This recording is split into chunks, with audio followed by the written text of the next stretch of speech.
네, 안녕하세요. 저는 발표자 현유경입니다. 저희는 아까 소개드린 것처럼 SK 네트워크스 패밀리 AI 캠프에서 교육과정을 수강하고 최종 프로젝트로 젠 AI 기반 상담봇 자동 생성 플랫폼인 젠봇을 만들었습니다.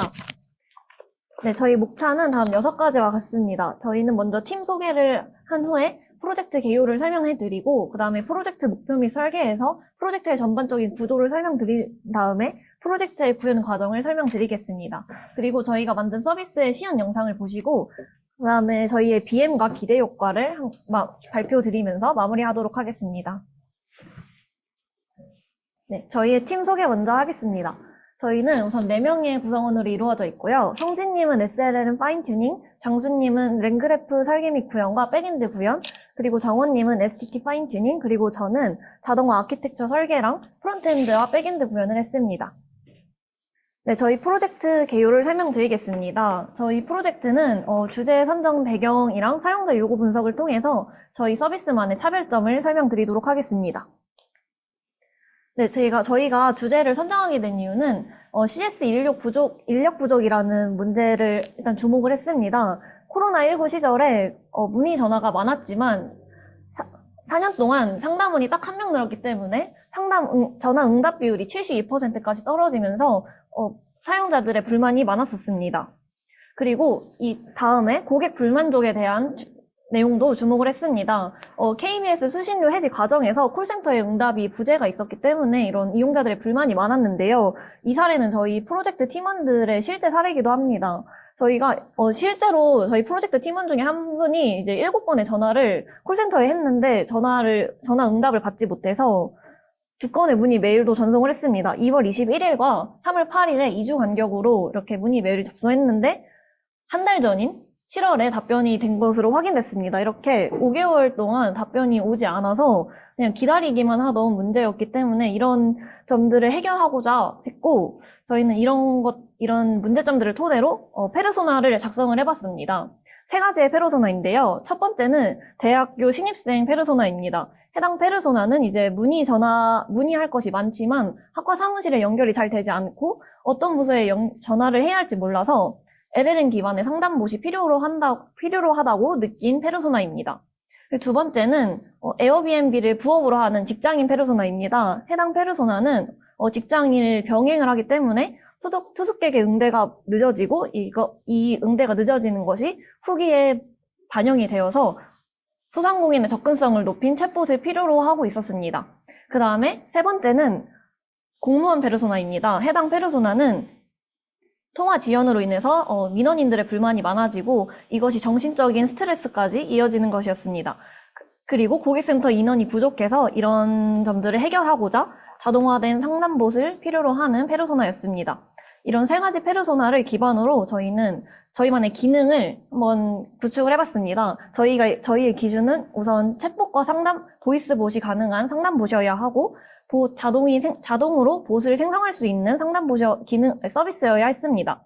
그리고 LLM 기반의 응답을 생성해주는 상담봇으로 어떤 질문을 줘도 답변을 해주는 그런 상담봇을 만들고자 했고, 비개발자의 접근성과 소상공인의 접근성을 높이고자 했습니다.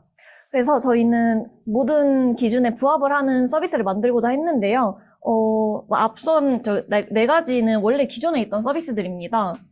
삼성 SDS와 KT의 서비스는 비슷한 맥락인데 해당 서비스들은 제공하는 기능이 정말 많았지만 일단 소상공인 접근성이 낮다는 것이 문제였습니다. 해당 서비스들은 뭔가 대기업의 이제 고객들을 유치를 해서 서비스를 제공하는 것이었고, 채널톡 같은 경우에는 이제 직접 서비스를 소상공인에게도 제공을 하지만 보이스봇 상담이나 LLM 기반의 응답 생성, 그리고 자동으로 봇을 생성해준다. 이런 것에는 한계가 있었습니다. 그리고 디파이는 저희가 이 젠봇을 기획하면서 찾아본 오픈소스인데요. 해당 오픈소스는 자동으로 챗봇을 생성해주긴 하나, 자동으로 챗봇을 생성해주긴 하나, 비개발자 접근성이 굉장히 떨어진다고 느꼈습니다. 왜냐하면은 저희가 해당 서비스를 직접 사용해 봤을 때 PDF나 파일을 올리게 되면 벡터DB를 구축하는 과정을 알아야지 PDF를 올리고 그거를 적용을 하고 할 수 있었기 때문에 비개발자의 접근성이 굉장히 떨어진다 생각했었습니다. 그래서 저희는 다음 기준을 모두 만족하는 노코드 기반의 서비스를 만들기로 했습니다. 다음은 저희의 프로젝트 목표와 설계입니다. 저희 프로젝트 목표는 WBS와 성과 지표를 바탕으로 설명을 드리고 기술 스택과 시스템 아키텍처를 바탕으로 프로젝트 설계를 설명드리도록 하겠습니다. 저희의 WBS는 저희는 총 8주차 동안 해당 서비스를 기획하고 개발을 했는데요. 일단 6월 2주차에는 프로젝트를 기획을 열심히 했습니다. 그리고 3주차에는 STT 파인튜닝을 하고 SLLM 파인튜닝은 7월 2주차까지 진행을 했습니다. 그리고 랭그래프는 7월 1주차부터 3주차까지 설계랑 구축을 했고요. SLLM과 랭그래프를 합친 통합 테스트는 이제 7월 3, 4, 5주차에 진행했습니다. 그 다음에 저희의 서비스 중에 웹에 대한 WBS인데요. 우선 화면 설계서와 웹 디자인은 6월 동안 마무리를 했고 프론트엔드와 백엔드는 7월 동안 진행을 했습니다. 그리고 앞서서 SLLM과 랭그래프를 반영한 SLLM과 랭그래프 그리고 이런 웹을 반영한 통합 테스트를 7월 5주차에 마무리했습니다. 저희는 목표를 세울 때 4가지의 성과 지표를 먼저 세웠습니다. 우선 STT 모델 성능 목표부터 말씀드리도록 하겠습니다. 일단 저희는 문자 오류율인 CER을 최소화하겠다라는 목표를 세웠습니다. 여기 네모박스 쳐진 것들이 유료 API인데요. 이런 API들을 보시면 6%, 4%대로 CER 성능이 좋은 것을 확인할 수 있습니다. 그래서 유료 API만큼의 성능을 내는 것을 목표로 했고요. SLLM 모델은 도메인에 제약이 없는 범용적인 모델을 만들겠다라는 생각을 했습니다. 그래서 저희가 비교 대상을 GPT로 뒀습니다. GPT 같은 경우는 체크인 시간을 알려달라 하면은 저렇게 답변을 주고 저희 SLLM도 비슷한 맥락으로 잘 답변을 주는 것을 목표로 해서 GPT만큼의 응답 품질을 제공하겠다라는 목표를 세웠습니다. 네, 그 다음에 저희 레그 목표입니다. 레그 목표는 어떤 데이터에도 레그에서 잘 답변을 가져와서 정확한 답변을 주겠다라는 목표를 세웠고 이때 라가스 평가 지표를 사용했습니다. 라가스 평가 지표가 총 4개가 있는데 그 중에서 문맥을 얼마나 잘 반영해서 답변을 생성하는지에 대한 페이스풀니스와 생성된 답변이 얼마나 질문에 잘 부합하는지에 대한 answer relevancy 이 2가지를 사용을 했는데요. 아래는 저희 그 서비스의 평가 지표가 아니고 일반적인 기본형 레그와 LLM을 합쳐서 만든 그 평가 지표인데요. 저 평가 지표 페이스풀니스와 answer relevancy 저것보다 더 좋은 성능을 내는 그런 답변을 주겠다라고 목표를 세웠습니다. 그리고 저희 서비스 기능 목표인데요. 4가지 필수 기능을 구현하는 것을 목표로 잡았습니다. 해당 플로우 차트는 저희 서비스에 대한 플로우 차트인데요. 이게 하나씩 따라가면서 설명을 드리자면 일단 봇 생성 기능을 저희의 메인 기능으로 잡았고 봇 생성 기능은 사용자가 입력을 하면 그 사용자가 입력한 것에 맞춰서 봇을 생성해주고 봇이 생성이 자동적으로 완료가 되게 됩니다. 그리고 봇이 생성이 완료가 되면 챗봇과 보이스봇을 제공을 하는데 우선 챗봇 기능으로 먼저 사용자는 접근을 하게 됩니다. 접근을 하게 되면 텍스트로 사용자가 질문을 입력하고 이 입력한 것을 SLLM이 답변을 주게 됩니다. 보이스봇 기능은 챗봇 서비스에서 이제 파생되는데요. 이따가 시연 영상에서 보시면 알겠지만 이제 챗봇 서비스로 먼저 들어가시고 그 다음에 보이스봇을 클릭해야지 보이스봇 기능이 가능하게 됩니다. 이제 보이스봇 기능은 챗봇 서비스에 앞뒤로 STT와 TTS를 붙이게 됩니다. 그래서 사용자가 음성으로 질문을 하게 되면 이 음성 질문을 TTS가 텍스트로 변환해주고 텍스트가 SLLM에 들어가서 답변을 텍스트로 받게 됩니다. 그럼 이 텍스트 답변은 또 다시 TTS로 들어가서 스피치로 변환을 해줘서 음성으로 답변을 받을 수 있게 됩니다. 그 다음에 로그인인데요. 저희가 소상공인을 타겟으로 한 서비스였기 때문에 로그인이 편리해야 한다는 생각을 했어서 소셜 로그인 그냥 버튼 하나만 누르면 로그인이 가능하도록 이게 편하게 편리한 사용성을 위해서 소셜 로그인을 구현했습니다. 그래서 저희 앞서서 이제 이런 평가 지표들을 위해서 기술 스택을 다음과 같이 사용을 했는데요. 우선 프론트엔드와 백엔드는 저희가 빠른 서비스 개발이 필요했기 때문에 리액트와 패스트 API를 사용했고, 벡터DB는 인터플롯의 멀티링구얼이라는 임베딩 모델을 사용했습니다. 그래서 사용자 데이터가 들어오면 저 임베딩 모델을 사용해서 임베딩을 해주고 그 임베딩된 것들은 파이스 벡터DB로 구축을 했습니다. 그리고 데이터베이스 같은 경우는 저희가 관계형 데이터를 사용했어야 하기 때문에 MySQL을 사용했고, SLLM 모델 같은 경우는 KT의 미듬 모델을 사용했습니다. 해당 모델을 사용해서 저희가 파인튜닝을 진행했고, 파인튜닝을 진행하면서 GPU 병렬을 통해서 더 효율적인 파인튜닝을 진행하기 위해서 DSpeed라는 파이토치의 패키지를 사용했습니다. 그리고 옆에 있는 아이콘은 랭그래프의 아이콘인데요. SLLM의 답변을 더 정교하게 응답을 해주기 위해서 랭그래프를 사용했습니다. 그리고 STT와 TTS는 오픈AI의 모델을 사용했는데요. STT는 우선 오픈AI의 위스퍼 모델을 사용했습니다. 그리고 TTS는 그냥 오픈AI의 API를 사용해서 TTS로 변환해주는 것을 사용했습니다. 그리고 저희 배포 같은 경우에는 AWS에서 클라우드 배포를 했고, 클라우드 배포를 할 때 도커 이미지를 빌드하고 그 다음에 그것을 런하는 것으로 했습니다. 그리고 저희가 이게 자동 생성이다 보니까 자동화 파이프라인이 중요했기 때문에 에어플로우를 사용했고요. 그 STT와 SLLM 모델을 파인튜닝 할 때 모니터링 하기 위해서 OneDB와 MLflow를 사용했습니다. 다음은 저희의 시스템 아키텍처입니다. 원래 저희가 해당 시스템 아키텍처가 좀 더 처음에 설계했던 것은 좀 더 이것보다 복잡한 그런 아키텍처였는데, 시간 관계상 저희가 여기 이 정도까지로 하고, 저희가 어제 최종 발표를 했었기 때문에 시간 관계상 이 정도까지로 했고, 그 다음에 추후에 더 확장할 수 있다면 확장할 계획입니다. 그래서 일단 파인튜닝 먼저 보여드리자면, 파인튜닝은 SLLM과 STT 두 가지를 했고요. SLLM은 텍스트 상담 데이터를 기반으로 미듬 모델을 파인튜닝 했고, STT는 저음질 음성 데이터를 기반으로 오픈AI의 위스퍼 스몰 코리아 모델을 사용했습니다. 그래서 사용자가 저희 서비스에 들어오게 되면 저희가 만들어 놓은 프론트엔드로 가지게 되는데요. 이 웹 서비스를 사용할 때 이제 사용자의 데이터들은 RDS에 저장을 하게 되고, 사용자가 입력한 데이터를 가지고 저희는 봇을 자동으로 생성해 주는 것이기 때문에 사용자가 입력한 데이터는 S3에 저장이 되게 됩니다.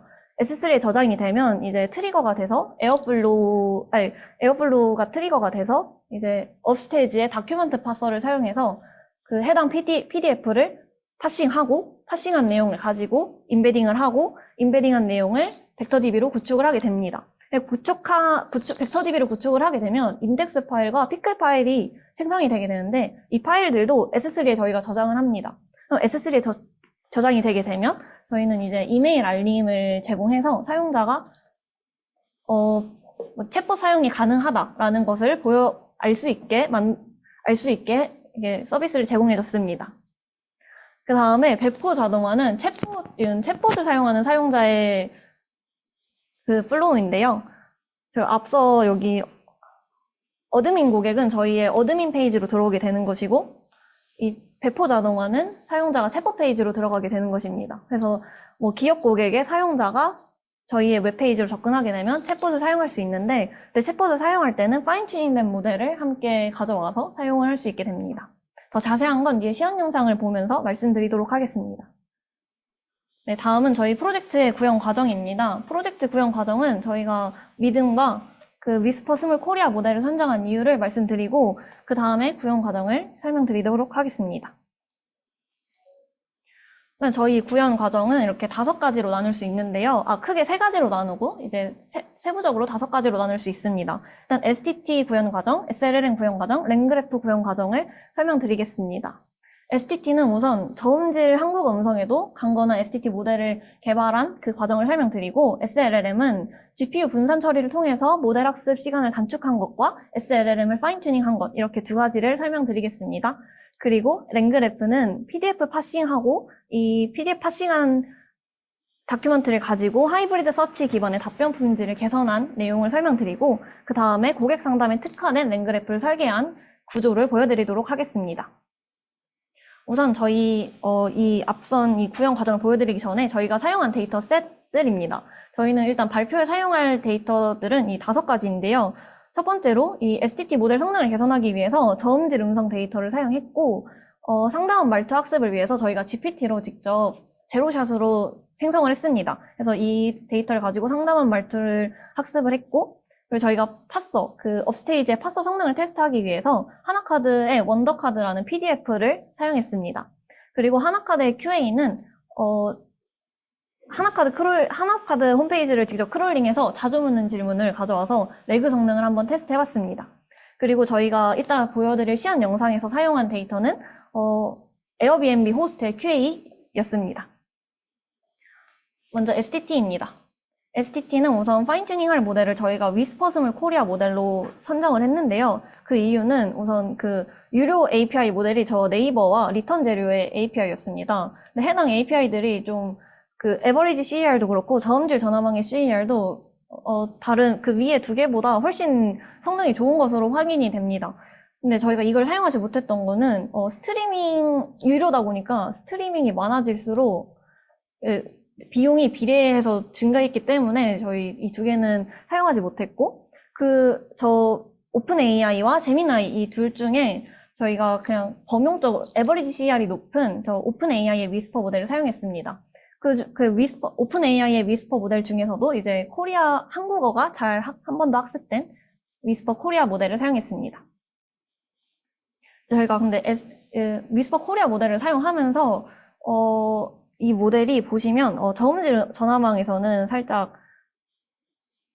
성능이 그렇게 막 좋지 않은 것을 볼 수 있었습니다. 그래서 이 저음질 전화망에서의 성능도 높이기 위해서 저희가 이런 AI 허브에서 저음질 음성 데이터를 가져왔습니다. 그래서 해당 데이터를 가지고 저희 시도를 5차까지 거쳤는데요. 처음에는 저희가 바꾸면서 어떤 시도를 했냐면 에폭수를 늘리고 학습 데이터 개수를 늘리고 그 다음에 전처리도 같이 진행을 하면서 CER을 최종적으로 4%까지 줄일 수 있었습니다. 네, 그래서 88%의 개선율을 보였습니다. 너무 수준인데? 네, 그리고 SLLM은 저희가 일단 파인튜닝한 모델을 미드움이라고 말씀을 드렸는데 허깅페이스에서 이제 미드움에 있는 평가 지표를 가져왔습니다. 미드움은 이제 사용자의 명령을 정확하고 이해하고 실행하는 저 능력 평가와 지시에 대한 종합적으로 평가한 이 두 가지 지표에서 에버리지가 제일 높았기 때문에 해당 미드움 모델을 사용했고요. 근데 이 미드움 모델을 사용하면서 저희가 겪었던 문제점 중 하나가 일단 GPU 하나로만 처음에 테스트를 했는데 4,000개를 테스트하는데도 6시간 반이라는 시간이 걸렸기 때문에 이거를 좀 개선하고자 했고요. 그래서 파이토치의 패키지인 딥스피드를 사용했습니다. 이 딥스피드가 GPU를 병렬로 분산 학습을 했기 때문에 저희는 GPU 4개를 사용해서 학습을 했고, 이제 여기 소요시간을 보시면 6시간 반에서 1시간 반으로 줄일 수 있었습니다. 그리고 학습 비용도 여기는 처음에 1개를 사용했을 때는 $11인데 4개를 사용해서는 $10까지 줄였습니다. 여기서 보시기엔 $1, 1,300원, 400원 정도로 보이지만 나중에 더 데이터 수가 늘어나거나 이렇게 된다면 훨씬 더 효율적인 학습 비용을 낼 수 있을 거라 생각을 합니다. 그 다음에 저희가 SLLM 파인튜닝을 하면서 또 겪었던 문제가 저희는 원래 개별 데이터셋에 대해서 실시간으로 파인튜닝을 진행을 하려 했었습니다. 근데 이게 실시간 파인튜닝이라는 것은 문제가 좀 많았는데요.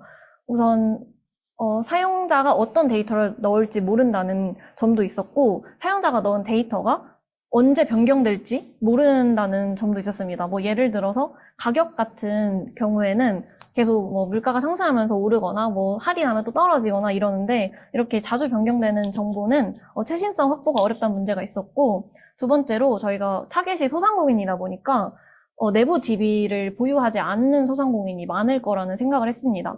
그래서 이 정형화된 데이터가 없어서 파인튜닝이 실시간으로 진행되기는 어려운 점이 있었고요.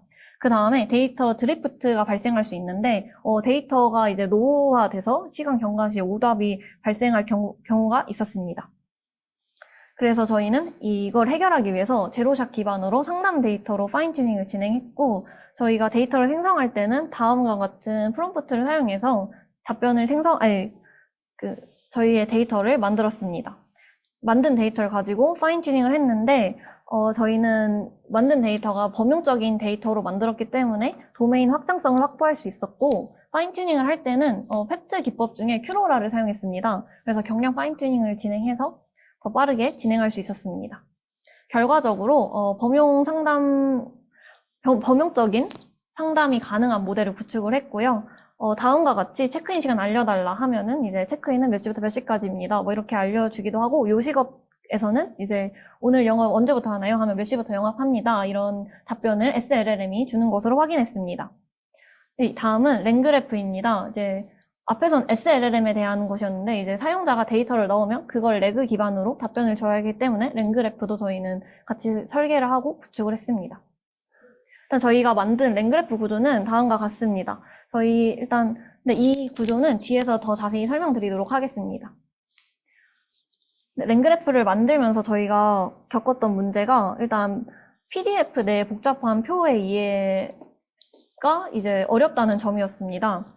저희는 이제 노코드 기반이기 때문에 저희가 PDF로 데이터를 받는 것으로 했지만 저희는 일단 제이슨 데이터로 받아야지 더 레그를 더 잘 구축할 수 있었는데 이제 소상공인 입장에서는 제이슨이 뭐야가 될 수 있으니 이제 저희는 편의를 위해서 PDF로 받았습니다. 근데 이거는 단순 텍스트만 뿐만 아니고 이제 여러 이미지 형태로 업로드 될 수 있었습니다. 저기 보시는 것처럼 표같이 들어올 수 있는데 여기 이게 하나카드 원더카드 PDF입니다. 이 PDF를 레그 구축해서 SLLM에 답변을 했는데 기본 연회비 얼마야 하면은 저기 12,000원 써져 있는데 기본 연회비에 관한 정보가 없다라고 나와서 저희는 이 표를 좀 더 잘 이해하는 것을 만들고자 했습니다. 그래서 업스테이지의 다큐먼트 파서를 활용해서 PDF 내 표와 이미지를 추출하는 그런 방법을 사용을 했는데요. 이제 업스테이지에서는 다큐먼트 파서를 사용해서 PDF를 마커 원어로 파싱했고 이거를 벡터DB에 저장을 했습니다. 마커 원어는 여기 파서 결과에 보시는 것처럼 저렇게 테이블에 대한 파싱이 나오고요. 근데 이제 이거를 하이브리드 서치를 사용했는데 하이브리드 서치 사용할 때는 BM25 리트리버랑 파이스 리트리버를 사용했습니다. 이제 이렇게 두 개를 사용한 이유는 파이스 리트리버만으로는 이제 마크업 문서를 찾아오는데 한계가 있었기 때문에 BM25 리트리버를 앙상블해서 같이 사용했습니다. 그 결과는 이제 처음에는 아까 보신 것처럼 제공된 문서에는 연회비 정보가 없다라고 나왔지만 이제 앙상블 리트리버를 사용했을 때는 기본 연회비가 12,000원이다 이렇게 나오고요. 어떤 카드가 모두 사용이 동일하게 부과가 된다까지 나오는 것을 확인할 수 있었습니다. 그 다음에 랭그래프 설계 관련 이제 과정입니다. 저희는 일단 체크콜 인텐트 노드부터 이제 할루시네이션 체크 노드까지 이제 순서대로 어떤 기능이 들어가는지에 대해서 설명을 드리겠습니다. 체크콜 인텐트 노드 같은 경우는 챗봇이 답변을 하지 못할 경우, 즉 사용자의 질문이 레그 구조에 벡터DB에 없을 경우에 봇 생성 시 입력한 사용자가 봇 생성 시 전화번호를 입력하게 되는데 그 번호를 반환해줘서 상담원 연결을 이쪽으로 하시면 된다라고 답변을 주게 됩니다. 이 체크콜 인텐트 같은 경우는 키워드 기반으로 구현을 했습니다. 그 다음에 리트리버입니다. 이 리트리버가 아까 말씀드린 앙상블 리트리버라고 생각해 주시면 됩니다.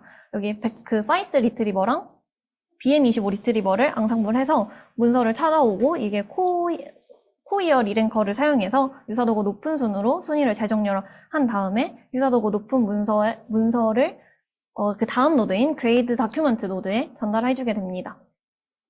이제 그레이드 다큐먼트 노드는 스코어를 전달받고 저희가 설정한 유사도 기준에 통과하면은 LLM 앤서로 답변을 이동하게 되고 통과하지 못하면 위에 보시는 것처럼 다시 스타트 노드로 가서 사용자에게 재질문을 하게 됩니다. 그 다음에 LLM 앤서는 이제 SLLM 모델이 답변을 생성해주는 노드입니다. 근데 여기서는 이제 답변을 생성해주고 그 답변이 할루시네이션 노드로 이동하게 됩니다.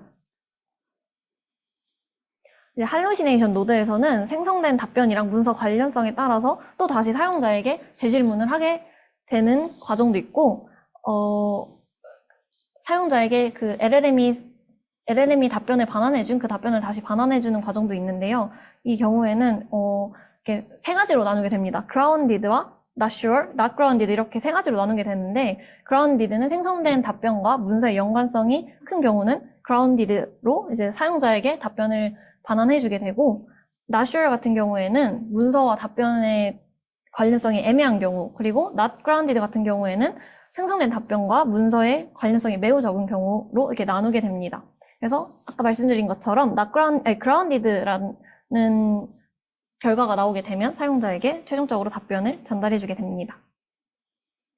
저희는 이 랭그래프를 성능을 개선하기 위해서 아까 처음에 성능 지표 저희가 목표에서 말씀드린 것처럼 라가스 평가 지표를 사용했습니다. 그래서 기본형 레그에서는 저렇게 0.65, 0.63 정도로 나왔는데 저희가 설계한 랭그래프에서는 0.67, 0.67로 나온 것으로 이제 성능이 더 개선될 수 있었습니다. 저희 다음은 저희의 시연 영상입니다. 저희에게 로그인하기 기능으로 먼저 봇 생성에 접근을 할 수 있게 되고요. 저는 네이버 로그인을 선택했습니다. 네이버 로그인을 하게 되면 사용자 대시보드가 보이게 되고 봇 생성 버튼으로 회사명, 봇 이름, 이메일, 상담원 번호, 그 인사말 이렇게 입력을 할 수 있게 됩니다. 근데 인사말은 선택 기능이어서 인사말 입력을 안 하시면 저 예시에 보여드린 것처럼 저렇게 바로 사용자에게 저렇게 DB에 저장되도록 했습니다.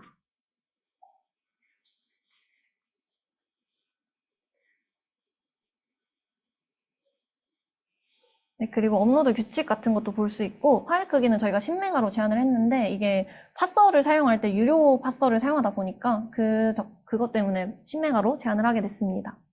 이렇게 여러 가지 올릴 수 있고 저는 숙소문의 Q&A만 올렸습니다. 이제 봇 생성이 완료가 되면 펜딩 페이지고 아까처럼 보이게 되고 이것처럼 활성화 같은 경우에는 봇이 이미 생성된 경우고 지금 방금 만든 거는 제작 중으로 뜨게 됩니다. 그리고 저희 사용자가 올린 데이터도 이렇게 확인할 수 있습니다. 그리고 사용자의 이제 사용자 화면에서 챗봇으로 바로 열기도 가능한데요. 저희가 챗봇이 만들어지면 링크를 제공하기 때문에 그 링크로 연결이 가능하도록 했습니다.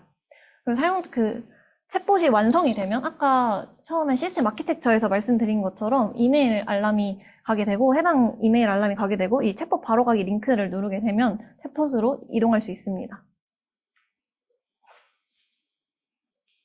네, 이거는 저희의 챗봇 페이지인데요. 챗봇 시작하기를 누르게 되면 SLLM 모델과 STT 모델이 트리거 돼서 가져오게 됩니다. 그래서 이거는 아까 처음에 작성했던 인사말에 작성했던 내용을 DB에서 가져와서 여기 보여주게 됩니다. 그래서 이제 체크인은 몇 시예요? 라는 질문을 주게 되면 SLLM이 답변을 해주는데요. 해당 내용은 벡터DB에 있는 문서 기반으로 작성됐습니다. 그래서 헤어 드라이기 있나요? 이런 것도 물어보게 되면은 답변을 SLLM이 해주게 됩니다. 네, 그리고 너는 무슨 모델을 사용했어? 와 같이 관련 없는 질문을 하게 되면 처음에 랭그래프 구조에서 말씀드린 체크 인텐트 노드에서 답변을 걸러서 이제 질문 정보를 찾을 수 없다라고 답변을 반환하게 됩니다.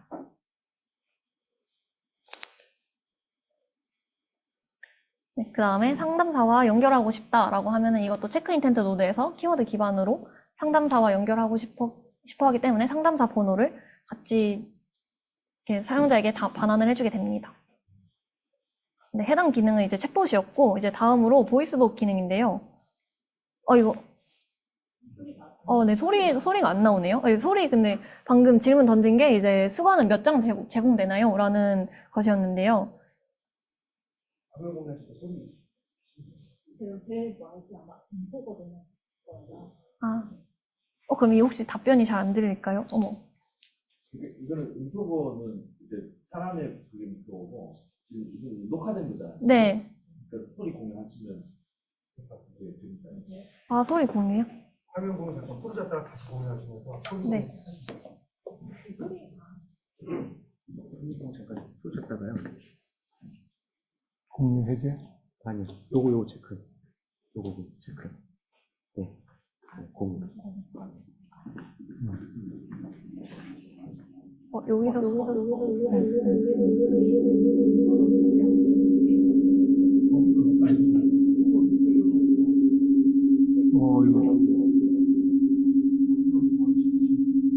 이거 다시 해야 되겠는데, 음소거를 해야 되겠는데. 음소거 하셔야 돼요. 음소거를 소리 공유는 컴퓨터 내부에 소리를 말하는 거니까.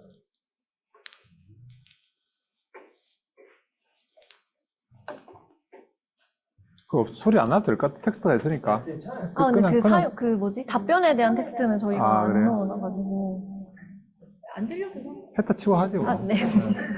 이게 네, 피드백이 생겨가지고. 그럼 그거 아까대로 끄고 그냥 계속 하시죠. 네네. 이 온라인 생중계가 굉장히 어렵네요.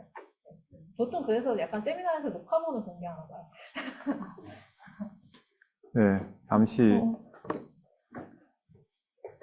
영상 소리가 안 저 나가서. 혹시 저희 맞습니다. PPT를 여기서 안 보여가지고. 네.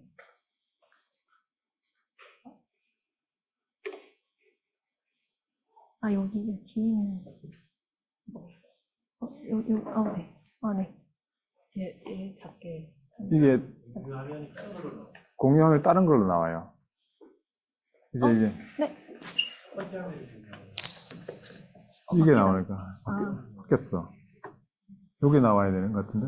이게 나오지 안 돼. 이게 발표자 화면에 나와가지고.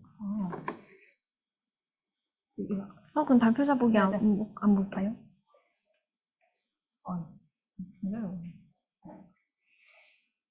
정말 슬라이드 쇼 보기. 보이실까요? 제대로 보이시나요? 여기 제 거에는 제대로 보이는 것 같은데 화면 제대로 다시 아니요, 보이시나요? 바뀌었습니다. 어? 네, 그 화면에.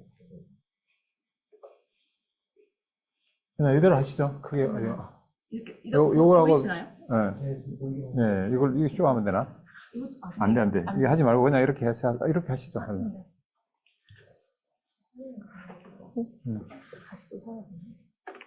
혹시 화면 보이실까요?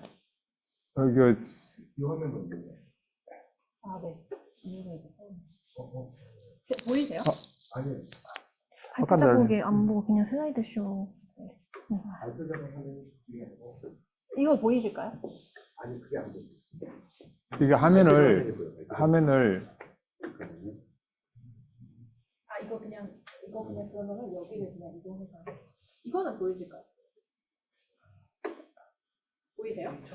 첫 번째 화면이 네, 지금 보이고 있어요. 1번 화면, 2번 화면 있잖아요. 네. 그게 1번 화면이 있습니다. 공유 화면이 보이고 그리고 그게 법사님 이거가 좀 만들어주세요. 네, 그거예요. 들어보면. 화면 3개 찍어 보이고 어렵네. 아니 이게 됐어요.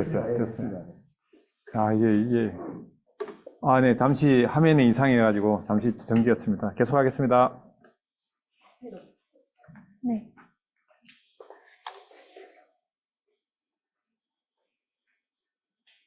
그래서 그 보이스봇 같은 경우에는 이렇게 질문을 주게 되면 보이스봇에서 답변을 STT, SLRM, TTS를 거쳐서 답변이 나오게 되는데 지금 여기서 잘 안 들리는 것 같습니다. 네, 제가 그 답변이 기억나는 걸로는 핸드 타월은 몇 개 제공되고 바디 타월은 몇 개 제공된다 이런 식으로 답변을 줬던 것으로 기억을 하고 있습니다. 그래서 저희의 시연 영상은 여기서 마무리를 하겠습니다. 네, 다음은 저희 기대 효과입니다. 저희 일단 비즈니스 모델은 저희는 일단 구독형 모델을 채택을 하려 했습니다. 저렇게 단계를 나눠서 체험형, 베이직, 프로, 엔터프라이즈 이렇게 나눠서 구독형 모델을 사용하려 했고요. 그리고 저희의 지속 가능한 수익 창출을 위해서 사용자가 계속 사용자별로 맞춤 서비스를 제공하고 유지 보수 비용을 받으려고 했습니다. 아직은 구현이 되어 있지 않은데 데이터 같은 경우에는 다시 벡터DB 만들어서 다시 봇을 생성해주는 그런 자동화 과정을 생각했습니다. 그리고 저희 서비스 확장성은 그 도메인에 제약 없는 모델을 만들었기 때문에 서비스를 소상공인 중에서도 요식업, 숙박업, 여러 헬스 사업 같은 경우 그런 것들로 계속 확장을 할 수 있을 거라 생각했습니다. 네, 다음은 저희의 기대 효과입니다.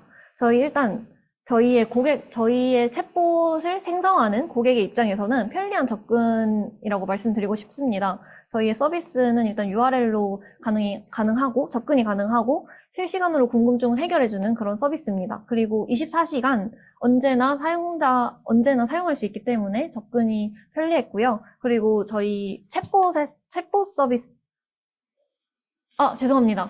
고객적인 측면이 그 챗봇 서비스를 사용하는 그 측면이고, 서비스 사용자 측면이 저희의 서비스를 사용하는 사람들의 그런 측면입니다. 일단 서비스 사용자 측면부터 말씀을 드리면, 저희 서비스는 노코드 기반의 서비스이기 때문에 봇 생성 한 번 클릭 하나로도 이제 서비스를 잘 만들 수 있을 것이고, 이제 연간 CS 비용이 절감된다는 점이 있습니다. 지금은 CS 인력을 따로 둬서 전용 직원을 뽑지만, 이런 전용 직원을 뽑을 일이 없어지면 이제 시간도 절약이 되고 인건비도 절약이 되게 됩니다.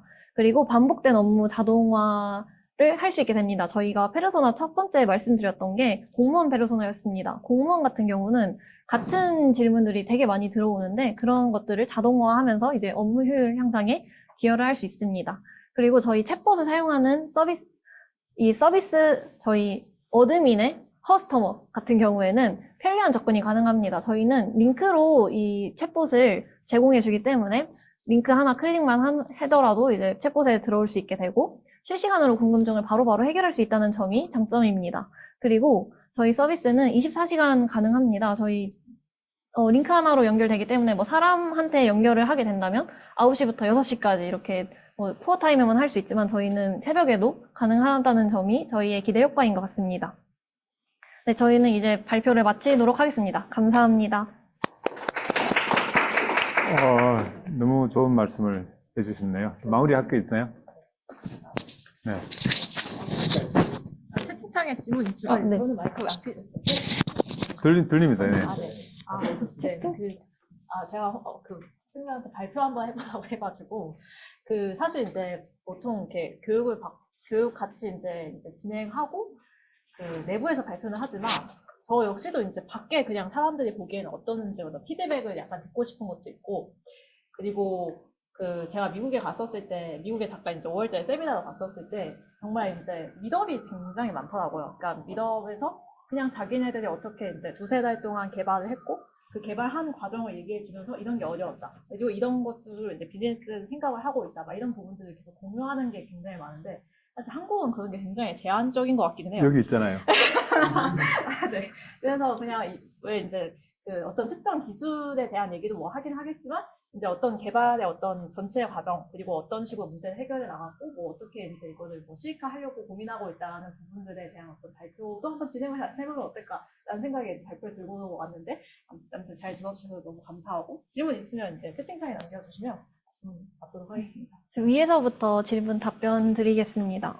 일단 보이스북 같은 경우는 텍스트도 같이 나오게 하면 좋을 것 같다고 말씀해 주셨는데 저희도 이제 추후 서비스 확장을 할 때 이거 같이 고려해 보겠습니다. 감사합니다. 그리고 랭그래프 학습하고 프로젝트 적용 완성하는데 어느 정도 시간이 소요되었나요? 저희가 랭그래프를 학습하고 랭그래프를 구축하고 설계하는 데는 한 3주 정도 총 고민하는 시간까지 합치면 한 4주 정도 걸렸던 것 같습니다. 그리고 저희 프로젝트는 총 2달간으로 진행을 했고요. 6월 2주차부터 어제까지 이렇게 진행을 했습니다. 어제까지 이제 또 이런 건가요? 네. 그러면 오늘 이 몇 개가 된 분도 많았거든요. 네 사람이 했잖아요. 네. 이걸 혼자 산다 그러면 시간이 어느 정도 걸릴까요? 혼자서 하게 된다면 시간이 굉장히 많이 오래 걸릴 것으로 생각이 되는데요. 우선 STT 파인튜닝 같은 경우에는 음성 데이터를 파인튜닝 하다 보니까 엄청난 시간이 소요가 됐었습니다. 그리고 데이터 같은 경우도 텍스트 데이터가 아니고 WAV 확장자인 소리 데이터다 보니까 데이터 크기가 그냥 다른 것들은 텍스트는 그냥 뭐 1기가, 2기가 정도인데 저거는 한 20기가 막 이렇게 혼자 엄청 컸기 때문에 STT 파인튜닝 하는데도 혼자 하게 되면 시간이 오래 걸릴 것이고 그리고 SLL 파인튜닝 같은 경우에도 저희가 SLL 파인튜닝을 고민하는 시간이 정말 길었습니다. 저희가 처음에 개별 데이터셋을 가지고 실시간 파인튜닝을 하려 했는데 그게 뭔가 데이터셋의 문제도 있고 여러 문제들이 겹쳐지다 보니까 이런 고민하는 시간이 좀 오래 걸렸습니다. 그래서 혼자 하게 된다면 그래도 한 한 4개월에서 곱하기 6개월은. 곱하기 4 해야 네, 되나요? 곱하기 2 4 곱하기 4, 8개월 8개월, 네, 걸린다는 얘기예요? 8개월 정도 걸리게 되지 않을까라는 생각입니다. 그러면 본 서비스를 실제로 오픈할 계획을 갖고 있나요? 저희가 실제로 오픈하면 정말 좋겠지만 이게 저희가 그 GPU 사용량 때문에 저희가 SLLM 모델과 STT 모델을 그 서빙할 때 GPU를 사용해야 됩니다. 이게 STT 모델 같은 경우 그 두 개나 네. 네, CPU에서는 안 되더라고요. 네. 사용하는 사람들이 요금을 내죠. 사용 요금 내잖아요. 거기 포함되는 거 아니에요? 근데 그 사용 요금을 이제 고객이 있으면 가요. 네. 사용하겠다라고. 그 고객 있으면 말씀해 주세요. 아닐 것 같은데요? 제가 볼 때는. 저게 지금 소상공인을 타겟팅 하신 거잖아요. 네. 소상공인들 같은 경우에 예를 들어 저런 서비스가 필요한데 자체 개발 인력을 두고 뭐 개발자를 선정 이럴 수가 없기 때문에 표준화된 어떤 요금 체계와 서비스 체계를 만들어 주시면 충분히 상용화가 되지 않을까. 제가 볼 때는 이걸 괜찮은 모델을 대기업에 파는 게 팔아서 다시 창업을 해서 똑같은 거 만드는 거야.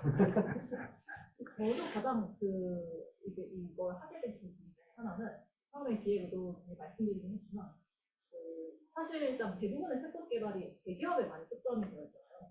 그러니까 그냥 자영업자분들은 맨날 똑같은 질문 다 설명 올려놨는데도 맨날 똑같은 질문 들어오는데 그거 조금 편하게 할 수 없냐라는 거에 대한 궁금증을 갖고 있지만 사실 그 챗봇이 너무 대기업에서만 초점이 되어 있으니까 쉽게 계속 떠나기가 어려운 것 같아요. 그러니까 뭐 개발자이신 분은 본인이 아예 자체적으로 개발을 하긴 하겠지만 그런 편의성이 있는 한번 개발해보면 어떨까 해서 시작했었다가 더 이후에 후속이 있으면 좋기는 할 것 같아요. 그 우리나라에서 소상공인 붙으면 정부 지원받기 되게 좋아요. 아, 그래서 여기 아무 안 오셨는데 우리 카톡방에서 소상공인 지원 전문가 계시거든요. 네. 만약에 진짜 그 여기 팀에 뭐 비즈니스 할 생각이 있으면 말씀하신 처음에 초기 시드 머니가 있어야 되니까 네. 그러면 이제 그 정부 지원도 받아가지고 음. 제가 저도 이때 분야에 있으니까 말씀드리면 말씀하신 대로 대기업들이 다 하고 있잖아요. 되게 새로운 배우는 건 아닌데 소상공인 쪽에 뭐 좀 가격 경쟁이 하면 뭐 지원금 받을 수 있어요. 네. 그런데 이제 이게 대기업에 이제 엄청나게 많이 있는데 동일한 모델은 문제가 뭐냐면 결국에는 뭐 아까 전에도 그랬지만 조심스럽게 결국에는 인건비 절감을 위해서 제 목적은 그거죠. 그걸 했는데 이제 상담원들 많이 줄일 수 있겠다 이렇게 했는데 이 상담원들도 체계가 있잖아요. 뒤에 뭐 아주 막 어려운 걸 쳐야 매니저 뭐 이래 있는데 근데 그래도 아주 어려운 것들만 뒤로 매니저로 가야 되는 거고 아주 간단한 거 처리해 줘야 되는데 내가 알기로 30%가 안 돼요. 그러니까 이게 상담원을 줄이려고 해야 돼. 상담원 전혀 못 줄이고 있어. 그게 작년 상황입니다.